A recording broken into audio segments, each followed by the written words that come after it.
Il y a 1 an et demi, Jean-Louis Ibois troquait sa camionnette contre un vélo cargo. Chaque jour, cet artisan y range le strict nécessaire pour ses chantiers de taille de pierre. Je voyais que j'avais beaucoup de matériel qui ne me servait pas à grand chose. Donc je me suis dit, je vais peut-être réduire un peu tout ça pour condenser, pour pouvoir mieux circuler en ville. 3 700 € le vélo électrique, c'est le prix de la liberté.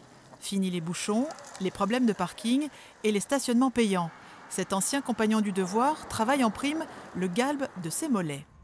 10 minutes de vélo et le voici arrivé. En voiture, il aurait mis le double. Jonathan, on sort les pierres? Une souplesse appréciée par son collègue. Moi j'adore, il peut passer partout, il arrive à l'heure, il n'a pas les bouchons, il peut charger énormément de matériel. Lorsqu'il y a une course rapide à faire en ville, c'est le pied. L'acheminement des dalles de pierre a été anticipé, question d'organisation. Aujourd'hui, ce qu'on fait, c'est on commande un camion qui nous livre le gros du matériel et ensuite on vient avec nos petits outils, tout simplement. Depuis 4 ans, Julien Kaufmann se déplace lui aussi à vélo. Ce plombier fait 6000 km par an. Tout tient dans son sac à dos.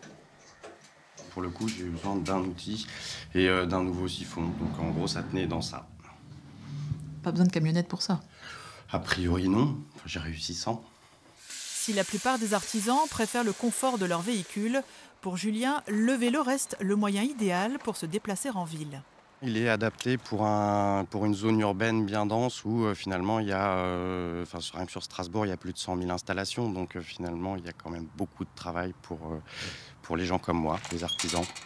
Comme lui, en France, ils sont à peine 200 à pédaler vers leurs clients, tous dans des grandes villes.